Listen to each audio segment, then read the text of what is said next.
よ、じゃ、ベルセルクの話します。はいよ。今回は、ゴッドハンドと使徒たちが何やってるのか、仮説を立てたりしたいんですよ。運命と因果率で一貫した説明つけられるんじゃないか、と思ったんすよね。いや絶対難しいやつじゃん。私らじゃ扱いきれないぜ。頑張ー。絶対やる感じなのね。だるーい動画なのでご了承ください。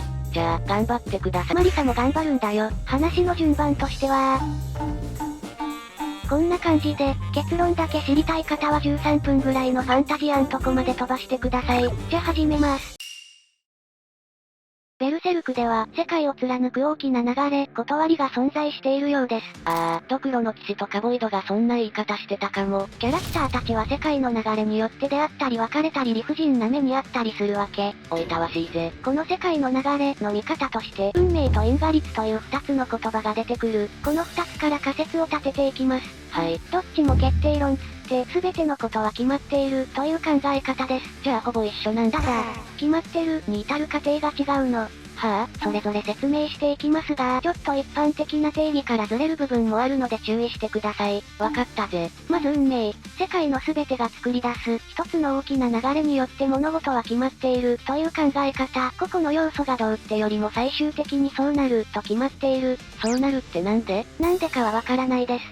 何かによってなぜか決まっている。結構イカれてんな運命。次因果率。矢印いっぱいあるけど、全部繋がってるってこと？そうです。因果率は因果の集合。そんで因果っつうのは原因があれば結果もある、という考え方。小さい因果一つ一つの連鎖として、さっきの大きな矢印を見るわけ。ってことは、こっちはなんでそうなるか理由がわかるんだな。そう、重要なのが、原因と結果の結びつきを正しく把握すること。何がどうなっていると説明できないものは因果率に組み込めない。なるほど。じゃあ一旦まとめると、運命と因果率の特性はこんな感じ。理由がわからないのに決まってるのが運命。理由があって決まってるのが因果率。はっきり違うわけね。で理由がわかるわからないってそれ誰にとって？そう、そこも大事。見る人によって何が運命的で何が因果率的か変わっちゃう。なんだそれガバガバじゃねえか。一般人とゴッドハンドじゃ見えるものが違う。説明できるできないも変わってくる。まあ、そらそうだが。つまり普通の人間にとって運命因果率ってくわけはあんま意味ない。ゴッドハンドやらなんやら頂上の存在のみに使える概念ということですね。そういや因果率とか言ってんのゴッドハンドだけだな。こういうもろもろ踏まえて、ボイドのこのセリフ。運命が数値を超越し、人の子をもてあそぶが断りなが、人の子が間をもって運命に対峙するは因果。ボイドの話むずいんだよな。注目してほしいのは、人の子。この言葉は使徒やゴッドハンドのことを指している。さっきの定義を使うと、ベルセルクの世界は彼ら人の子にとって、運命的で理解不能な世界である、ということ。彼らは世界の流れにもてあそばれた。絶望か。そして、間をもって流れに逆らうことにしたわけよ。じゃあ、運命と戦ってるってこと？そう、正確には運命的な世界の断りと戦っている。世界が理解不能だから人の子は絶望した、とボイドは考えているんだよ。なので理解可能な世界を目指している。因果率的な世界ってこと？そうです。つまりこのボイドのセリフは、世界改変計画を示している。マジで？ということにして進めていきます。まあそうよな。です。でも、漠然としててよくわかんないぜ。まあごちゃごちゃ理屈こねてるだけじゃあれなんで、ここから具体的にゴッドハンドと使徒の行動を見ていきます。じゃあ今回の仮説の中心、ゴッドハンド。全部で5人いて、欲望の守護天使だのなんだのと呼ばれています。使徒の親玉だぜ。あと上に深淵の神ってのがいるんですけど、お使いありきになっちゃうんであんま触れない方向で。いいのかな。関連でどうしても外せないのは、深淵の神は人間の理由を求める心によって生み出された存在ってこと。いわゆる全知全能、世界の創造主とかそんなんではなく、あくまで人類発祥以後に生まれた意識の集合体。まあ順番的にそうか。原因と結果を軸にする因果率と親和性が高いのも分かっていただけると思います。ほぼ一緒っちゃ一緒だぜ。でゴッドハンドに戻すと、彼らには飛び抜けた能力がある。超強えよな。いやそういうことじゃなくて、もっと概念的な話。また概念。このコマを見てほしいんですけれども。時の接合点では予測できぬことが起こる、ごくごく微小ではあるが、食の時か。これ裏を返せば、ごく限られた時の接合点を除いて、ほとんど全てのことをゴッドハンドは予測できる、ってことよね。そうね。そしてその予測能力を駆使して、設計図を書くんだよ。設計図？途中の因果をいじって設計した別の流れにしちゃうの。未来を変えるってこと？そうです。このコマ。お前たちの税はこの聖なる時の絶望点、職に向けて紡がれたもの。つまり職はゴッドハンドによって設計されたものなの。あるがままの流れを因果律的思考で設計した流れで上書きしてしまう。やっぱやべえ奴らだぜ。やべえのです。一個疑問なんだけど、介入なかったらどうなってたの？それはわからないっすねスネーじゃなくて、ゴッドハンドの介入があった世界しか我々は見ることができない。本来あり得た未来は消えちゃうから。消えちゃう。ゴッドハンドの事象への介入は範囲も意図もわからない。しかし確実にある。これがね、ややこしいところです。じゃあ、自由に動いてると思っても、誘導されてるかもしれないってこと？そうだね。ガッツの人生やグリフィスの夢や、その他あらゆることは、コントロールされているのかもしれない。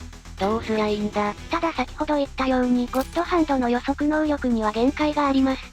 時の接合点。そうです。例えばゴウマの儀なんですけど、あれだろ、使徒になる儀式だろ。使徒になるには生贄を捧げるか否か、使徒候補者の決断が必要なの。やっぱひでえぜ。この決断はコントロールしきれない。従って予測もしきれず設計図には組み込めない。ってことなんじゃないかな。かもな。ドクロの騎士はここに全力をかけている。ここドクロさん超かっけえぜ。じゃまとめると、ゴッドハンドは正確な予測に基づいて新しい未来の設計図を書く。そして本来あり得た世界の流れを書き換えてしまう。ここが他のキャラと決定的に違うゴッドハンドの特徴だと思います。ぶっちぎりチートだぜ。ゴッドハンドの設計図に基づいて行動するのは使徒、古文です。古文って久々聞いたわ。原因と結果のつながりに書き込みかけて設計図通りに置き換えるのが役割。鉄砲玉かな？あの化け物が現れた時から何かがおかしくなっちまった気がしやす。とガストンが言うように、使徒が現れると少しずつ世界が変わっていく。少しずつ。そんで使徒は作中で行動が変化する。各段階をそれぞれ見ていきます。まず個別の例、伯爵。伯爵。彼は家族と領民を思う誠実な領主だったのですが、妻に激しめの不倫をぶちかまされ、絶望。伯爵は自らの命を絶とうとしました。その時所持していたベヘリットが反応、ゴッドハンドが召喚されます。されちゃったぜ。そして決断、妻を生贄に捧げることで、巨大なナメクジ使徒に転生しちゃったぜ。重要なのは本来、伯爵はここで死んでいたはずってこと。しかし使徒として転生し、生き残った結果、生きるはずだった人たちが逆に死んでいったわけ。変わっちゃったぜ。使徒の誕生によって因果関係がねじ曲がってしまった。さっきの気持ち悪い図で見ると構成要素が変わってんの。全体にも必ず影響する。連鎖だぜ。そして他にも伯爵のような事例がたくさんあって、やべえ奴らが大量に生まれています。これだけの数の事象が置き換わっている。大変だぜ。で次、グリフィス受肉後の話。神聖鷹の段。そうです。ゾットさんが戦いが全てから乗り物になったように、使徒個別の意志や欲望はグリフィスへの忠誠心に集約されます。あんなに好き勝手やってたのに変わりすぎだぜ。そんで人間と協力しだすんだよね。ありえねえことだぜ。つまんなそうな顔したグリフィスは人間とペラペラチート野郎どもを好き。不要な悪口。主にクシャーンと戦い、ミッドランドの領地を取り戻していきます。一方的に勝ちまくり。ありえない武力を持つ人の集団によって、負け格だった国が逆転していく。これも本来の流れをねじ曲げる行為と言えます。まあ相手も魔の協定だけどな。そして、ファンタジアの誕生。ここ、魔の総決算的な展開だと思います。組織化された人たちと二重転生者が西下大帝の戦い。スケールでかすぎ。そのクライマックス。ベヘリットを練り上げた呼び水の剣を待っていた。がっちり想定済み。これらの合わせ技で世界を切り裂き、大規模な改変を起こした。ドクロさんやっちまったぜ。これまでの世界とは構造が変わってしまった。とんでもない変化。そしてソーニャのセリフ。世界の断りが、今、終わる。ファンタジアの誕生によって、運命は絶対的な断りではなくなった。つまり、世界のルールそのものが変わり始めたのです。どういう？後で続きやるから覚えといてね。はい。このガニシカとの戦いを経て、神聖鷹の段は正当な秩序として認知され、これまで以上に人間との協力関係を深めます。言い方小難しい。簡単に言うとガニシカぶっ殺してみんな仲良くなったので簡単だけどな。そして人と人は同じ目的を持ち、連合して隔離世の生物をぶち殺しながら、ファンタジアを征服していく。はい。ここまで使徒の変化を見てきました。作中ではっきり書かれてるわけではないんですが、大きな計画、つまりゴッドハンドの設計図に沿って変遷しているようには見える。揃って行動を変えてるしな。中でもファンタジアへの変化、世界規模です。やっぱとんでもねえぜ。これに比べると、でかいナメクジが暴れるとかしょぼい。人たちの起こした様々な変化が集合して、ゴッドハンドが書いた設計図の通りにファンタジアが誕生したと考えて良いと思います。総決算か。そしてファンタジアで使徒は、カクリオの生物と戦っている。なんで戦ってんだろうな。そう。そこが今回の仮説の重要なポイント。なんだけど、その前にまず相手を知らないと。まあそうですね。なので次はカクリを見まーす。うつよと並行して存在するちょっとずれ大会。カクリオ。カクリオって読み方がむずいぜ。フローラやシール家が教えてくれるカクリオの特徴はこう。なんかとんでもねえとこだぜ。魔法の根源にあたる精霊がいるのもカクリオです。精霊ってなんだっけ？自然の力そのものが存在になった感じのあんまよくわかんねえけど世界に不可欠な存在。よくわかんねえけど大事なのね。魔女たちはカクリオとウツヨをつなぐ浅瀬に住み、カクリオを探求し、精霊の力を借りるなどしています。それが魔導です。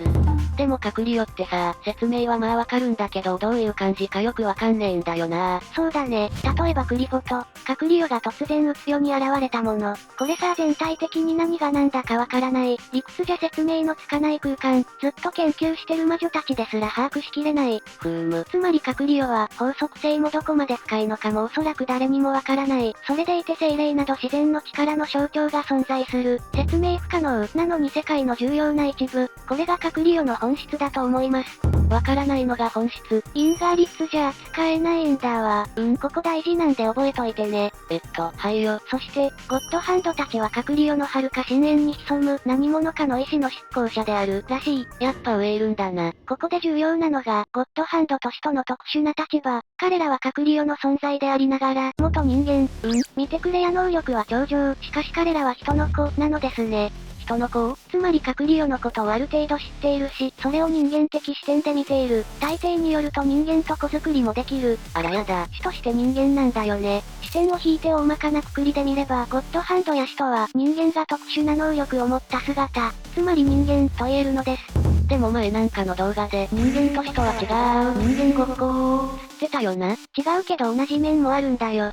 同じ面もあるけど、特に神聖高野団になって以降、彼らは目的に向かって理性的にカクリオの力を使っている。まあ、考え方はほぼ人間だな。じゃ今回はこの解釈で進めてよろしいでしょうか。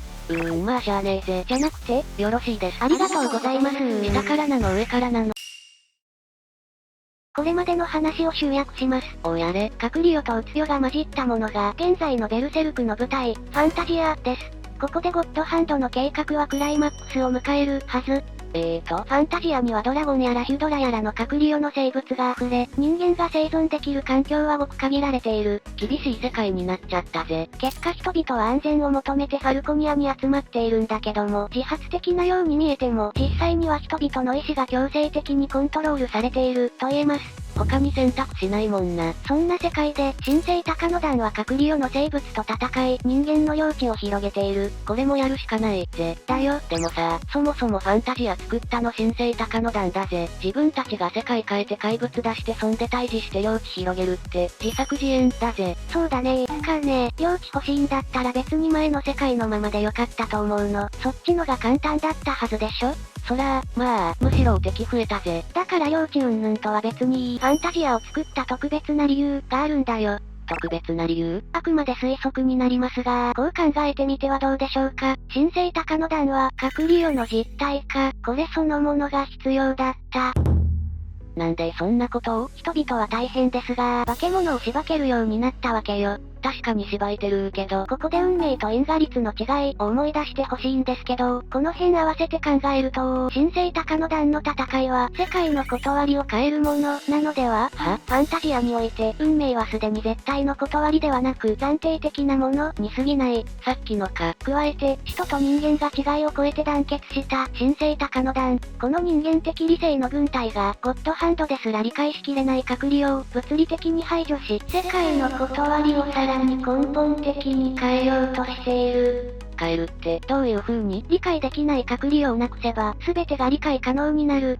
つまり、世界の断りが、運命から因果律に置き換わる。すなわち、ファンタジアは、運命と因果律のバトルフィールド。言い方中に臭い。ボイドのこのセリフの通り、運命にもてあそばれる者が、運命に打ち勝とうとする必然的な試み。人間たちの運命に対する反落。これが、ファンタジアの戦い。いったー。と見ていいんじゃないでしょうか。ひよった。どうでしょうかマリサさん。どうって、まあでかい話なのは分かったけど、こじつけ臭いぜ。仮説です。じゃあ仮説臭い。臭い音で、これ、長々語ってきたように根拠はある。なんか色々喋ってたな。しかしながら、世界の断りを変える、というような直接のセリフや描写はないんですね。間接証拠しかないわけね。だからこじつけくせえんだ。仮説ってんだろ。運命 vs 因果律ってフレームで見ると、ファンタジアの戦いが整理できるんじゃないっすかね。って提案です。この戦いの決着によって、世界はさらに変わる、のかもしれない。途中ってことか。はい、じゃあここまでが本論です。これが正しいって言いたいわけじゃないんでね、ご理解お願いします。そら当然だぜ。でもその説に乗っかるにしてもさ、化け物やっつけたぐらいで世界の仕組みが変わるとは思えないぜ。ですよねー。じゃなくて、どうやって変えるのか具体的な手順なんかわかるわけねえだろー。ごめんね無理言って。一応こっから辻褄合わせしますけど、それはやんのねー。きっと精霊が関係する、と思うんですよ。精霊？説明できない自然の力の象徴でしょ？これをどうにかすれば世界も変わる、はず。精霊隔離用にいるぜ。もしかしたらゴッドハンドは精霊の代替品なんじゃねえのとかねということ？いや妄想すぎるんでここでやめときます。じゃあ言うなよ。それで結局神聖高野団が勝ったらどんな世界になるの？さあじゃなくて、雑に予想すると、魔法とか時の接合点がなくなったりするんじゃないかな。ゴッドハンドの予測が完全になる？きっとそんな感じ。やべえぜ。食ですらんが私たちも神そのものではない、と言っていましたが、全部予測できたらほぼ神だぜ。彼らは上位存在を絶対の神に押し上げようとしている。深淵の神をか。もしくは、自身が神になろうとしているのかもしれないね。抽象的に言うと、人間的理性が完全に行き渡った世界、すべてが説明できて予測可能。偶然も理不尽も奇跡もない。全部決まってんだな。使徒とゴッドハンドは、彼らが経験した理不尽な絶望をなくしたい。絶望か。って感じなんじゃないかなきっと。いい世界なのかなそれ。さあ。まあ、そらさあだわな。そんで他のキャラはこの仮説にどう絡むのか。それは気になる。ガッツたちも世界の断りとは切り離せない。はずな。そしてグリフィス。こいつが真ん中でごちゃごちゃしとるわけよ。しとるなぁ。こいつらが因果律的世界に馴染むわけないんよね。全部決まってっから W って言われたらむしろ反発するでしょ。レールに乗る奴らじゃないぜ。この辺はまた別の機会に話しましょう。なんでよ。半年ぐらいマジ頑張ったんだけど統合無理だったんよ。時間かけすぎててキモーいですねというとこで終わります。